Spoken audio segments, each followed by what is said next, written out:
Isang makabuluhang aktibidad ang matagumpay na isinagawa ng Divilacan Police Station sa ilalim ng programang Sharing Tales and Morals to the Youth o Project Story para sa mga mag-aaral ng Barangay Ditarum, Divilacan, Isabela.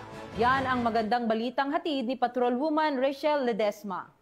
Matagumpay na isinagawa ng Divilacan Police Station sa pangunguna ni Police Major Teresito C. Kalimpusan Jr., hepe ng pulisya, ang implementasyon ng Project Story o Sharing Tales and Moral Lessons to the Youth sa Ditarum Primary School, Barangay Ditarum, Divilacan, Isabela.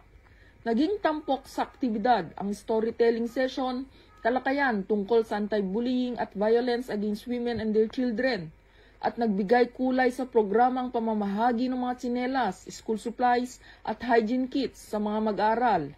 Dagdag pa nito ang feeding program para sa mga bata at paaralan.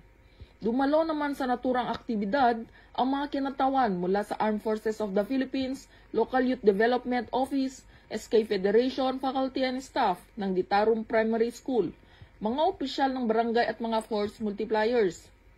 Nagpahayag ng pasasalamat sa PNP at mga katuwang na ahensya na si Honorable Magsaysay Fermin Punong Barangay ng Ditarum dahil sa pagdadala ng isang makabuluhang proyekto sa kanilang barangay. Sinimulan ang programa sa pamamagitan ng isang panalangin na sinundan ng pag-awit ng pambansang awitin.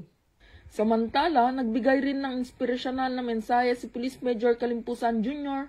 at ipinaliwanag niya ang layunin ng Project Story na maitaguyod ang mabuting asal, pagpapahalaga sa pag-aaral at mas mapatatag ang ugnayan ng kapulisan at komunidad sa pamamagitan ng storytelling at moral education.